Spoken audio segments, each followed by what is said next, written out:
3 days after my neighbor quietly started paying me for every gallon of water he used. Somebody on our street joked that I had somehow turned theft into a subscription service. I laughed harder than I probably should have, because the truth was a whole lot stranger than that. What nobody realized was that I never caught him stealing with some dramatic confrontation or security camera footage. I caught him because my lawn started dying while his suddenly looked like it belonged on the front page of a luxury landscaping magazine. My name is Ethan Walker, and until all this happened, I honestly believed I knew every inch of my little property outside Millbrook, Oregon. My wife, Rachel, used to tease me that I spend more time checking irrigation timers than watching television, and maybe she wasn't wrong. I built that watering system myself over 2 weekends 5 years earlier, digging every trench by hand after work, gluing every section of PVC together, testing every sprinkler head until the coverage was perfect. It wasn't some expensive professional installation. It was simply something I took pride in because I earned every piece of it.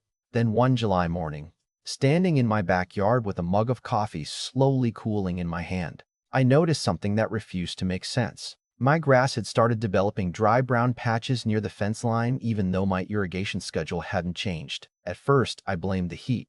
Oregon summers had become hotter every year, and the county had already announced drought restrictions that month. I adjusted my timers, checked my sprinkler heads, even replaced 2 drip emitters I thought had clogged.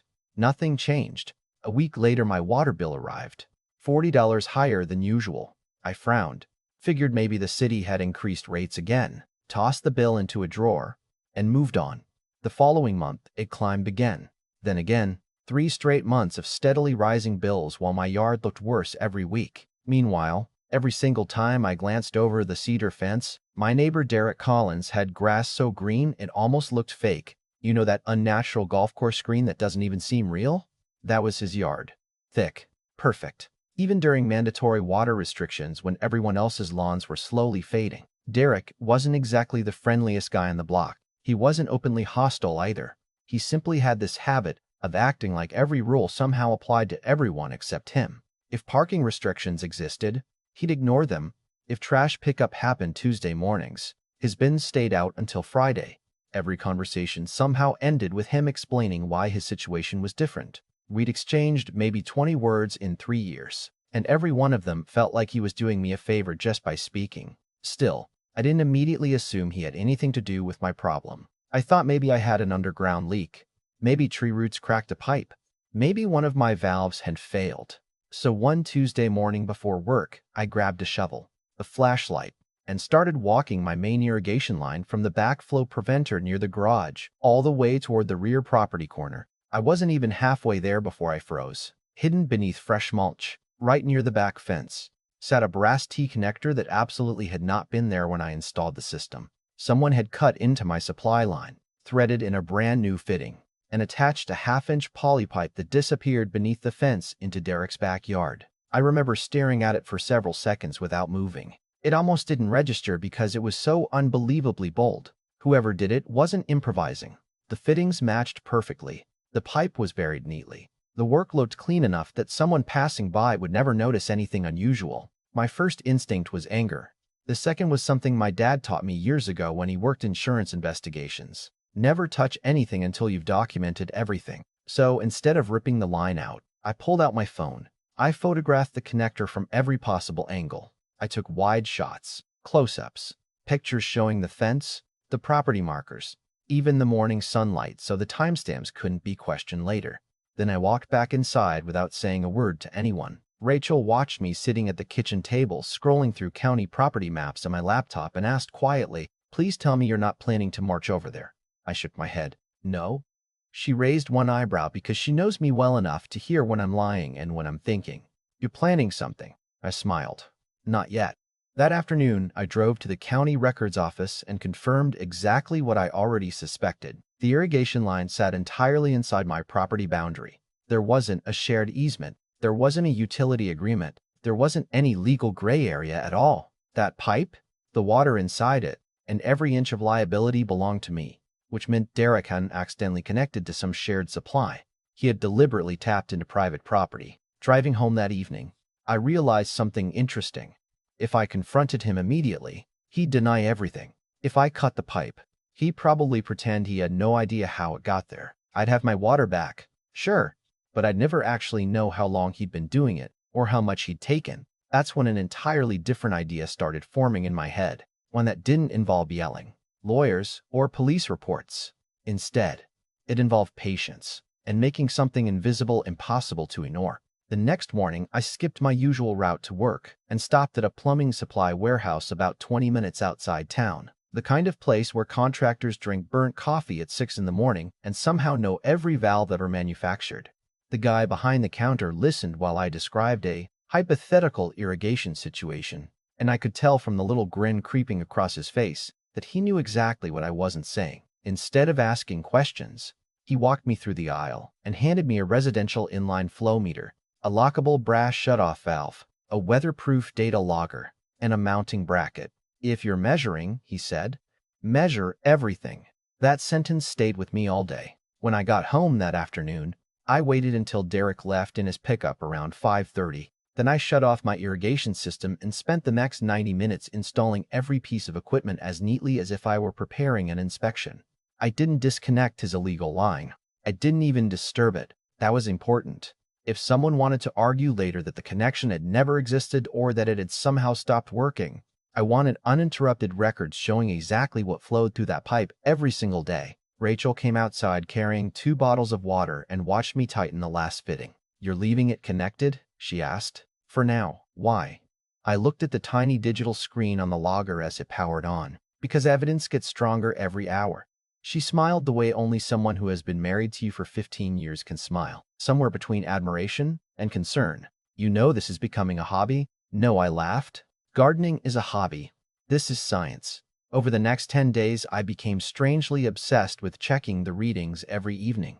Every time Derek's sprinklers kicked on, the numbers climbed: 23 gallons, 38 gallons, 51 gallons. Some mornings I would quietly stand near the back fence pretending to trim bushes while I listened to the rhythmic clicking of his sprinkler heads, spraying water that my meter insisted had originated inside my property. It became almost surreal. Derek had absolutely no idea someone was recording every drop. He would wave casually if he happened to see me outside, then go back to mowing that ridiculously perfect lawn as though nothing in the world could possibly go wrong. Around day 4, another neighbor named Linda wandered over while I was replacing a sprinkler nozzle. Linda knew everyone on the street, including everyone's business, though somehow she managed to do it without becoming annoying. She looked toward Derek's backyard and sighed. "Funny, isn't it?" "What's funny?" I asked. "The county keeps telling us to conserve water, yet his lawn gets greener every week." I shrugged. "Maybe he found a miracle fertilizer." She laughed. "Or maybe miracles come through pipes." That caught my attention. "Why do you say that?" She hesitated. "About a month ago, I saw somebody working near your back fence early one Saturday morning. I assumed you hired someone." My stomach tightened. "Can you describe him?" "Baseball cap, gray pickup, looked about Derek's age." I didn't think much of it because he was already gone before breakfast. Suddenly, the timeline made perfect sense. The extra water bills, the healthier grass, the fresh brass fitting that still looked almost brand new. Somebody hadn't stumbled across my irrigation line by accident. They had planned the entire installation while I was away one weekend visiting Rachel's parents. That realization bothered me more than the stolen water itself. It wasn't desperation. It wasn't an emergency. It was calculated. Every evening, I downloaded the logger's data onto my laptop and built a spreadsheet showing exact consumption times, daily totals, and estimated costs under the county's drought pricing. By the end of the 10th day, the unauthorized connection had pulled 412 gallons through my system. 412. It wasn't enough to bankrupt anyone, but that wasn't the point. The point was consistency. The point was proof. The point was that every gallon represented another deliberate decision to use something that wasn't his. Then I did something Rachel called the most Ethan thing you've ever done. I designed an invoice. Not a fake one. A legitimate itemized document. Water usage calculated at the published municipal rate. Drought surcharge matching county regulations. Installation fee covering a meter and monitoring equipment installed exclusively because of the unauthorized connection. Administrative processing. Monthly access agreement for continued use of privately owned infrastructure. Every line included references to either county pricing or privately owned equipment. Before printing it, I asked an attorney friend from college named Mason to look it over. We met for lunch downtown. and I slid the paperwork across the table. He read the first page without saying anything, then the second, and he leaned back and laughed so hard people at the next table turned around. You're kidding me. Nope, you're actually billing him? I'm billing him for using my privately owned water line after documenting the usage. He rubbed his chin. You know what the crazy part is? What? This is probably more reasonable than filing a civil theft claim, so I'm not insane? Oh, you're definitely insane, he said with another laugh. But legally, this is surprisingly clean. He made only 2 suggestions. Add photographs. Add a paragraph explaining that unauthorized access could be terminated immediately at the owner's discretion. I made both changes. Wednesday evening arrived warm and quiet. Families were eating dinner. Kids rode bicycles in circles around the cul-de-sac. I walked across the street carrying a manila envelope like I was delivering tax documents instead of the strangest invoice I'd ever created. Derek answered wearing flip-flops and holding a bottle of beer. What's up? He asked. I have something for you. He glanced inside the envelope, frowned, then started reading. His eyebrows slowly climbed higher with every page. Finally, he looked up and actually laughed. You've got to be kidding. No. $177? $177.63, I corrected calmly. For what? I pointed toward the second page. Water usage, equipment installation, monitoring, access through privately owned infrastructure. He snorted. You're charging me because your pipe runs under the ground? No, I said. I'm charging you because someone connected your sprinkler system to my irrigation line without permission. His expression changed almost imperceptibly. Not panic, recognition, just for half a second. Then it disappeared. I don't know what you're talking about. I nodded.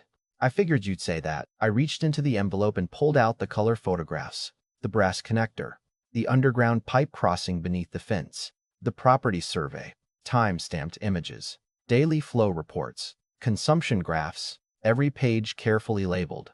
He flipped through them more slowly this time. His confidence started leaking away one photograph at a time. Anybody could have put that there, he muttered. Sure, I replied. But it connects directly to your sprinkler manifold. Silence. Could have been the previous homeowner. The previous homeowner moved 8 years ago. More silence. His shoulders shifted ever so slightly, almost like he was calculating escape routes in his own head. Finally, he tried one last angle. So what happens if I don't pay this?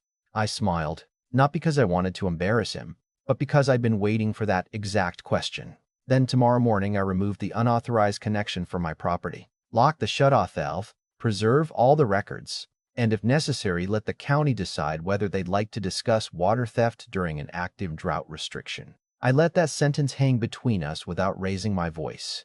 Then I added quietly, or you pay the invoice, and if you'd like continued access, we can discuss an actual agreement instead of pretending none of this happened.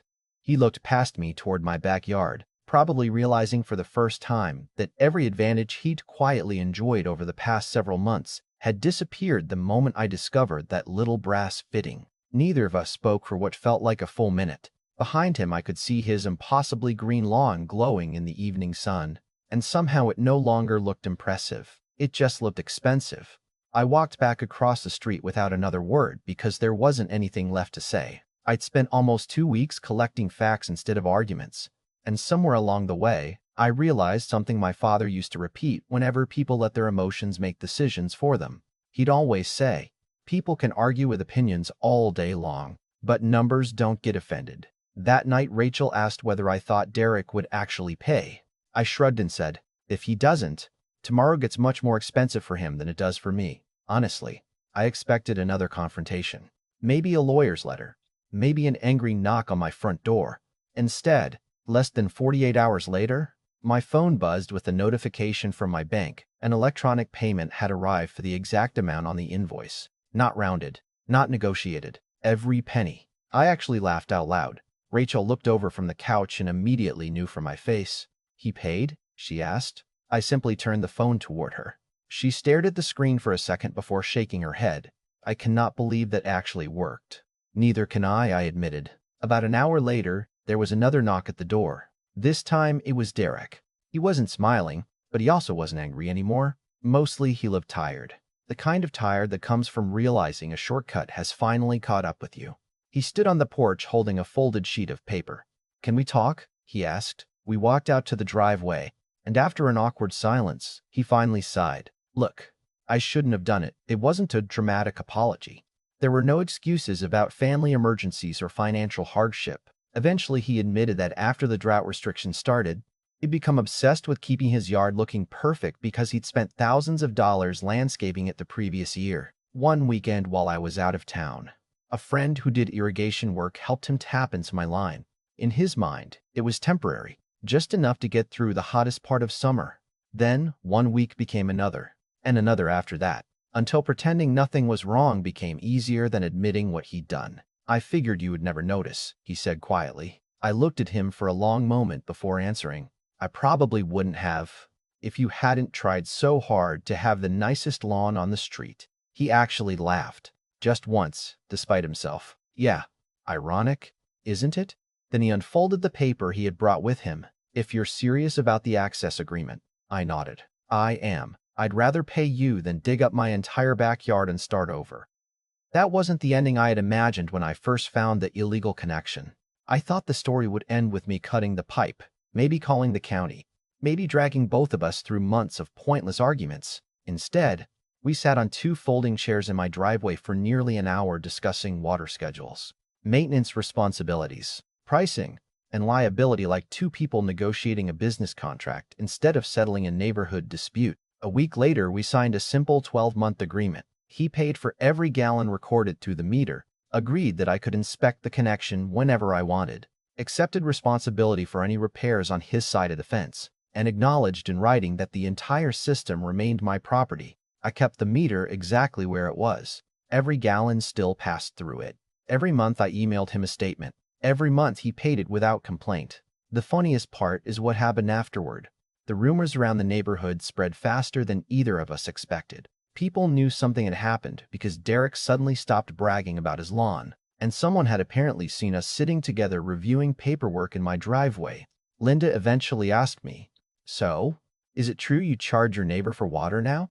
I smiled and said, "No. I charge him for making me install a meter." She laughed so hard she nearly spilled her coffee. Even today, whenever I walk past that little brass flow meter tucked beside my irrigation line, I don't think about stolen water anymore. I think about restraint. A younger version of me probably would have ripped the pipe out the second I found it and enjoyed every second of the argument that followed. Instead, I waited, documented everything, let the facts do the talking, and somehow ended up with a better outcome than revenge could have ever delivered. Derek and I never became close friends, but we're civil now. We wave when we see each other. We occasionally talk about weather or football, and every so often one of us jokes that his lawn is officially the most expensive grass in the neighborhood. Looking back, I still think what he did was wrong, but I also think people sometimes make incredibly foolish decisions because they convince themselves that nobody is paying attention. The truth is, they usually aren't caught because they're clever. They're caught because eventually every shortcut leaves a trail. So now I'm curious what you think. If you had discovered someone secretly using your water for months, would you have ripped the pipe out immediately, called the police, or handled it the way I did and turned the evidence into leverage instead of anger? Let me know down in the comments because I've seen people argue both sides of this story. And honestly, I still don't know if I was unusually patient or just unusually stubborn. If you enjoyed this story, don't forget to like the video, subscribe to the channel, and share it with someone who has that one neighbor who always seems to believe the rules apply to everyone else. I'll see you in the next one.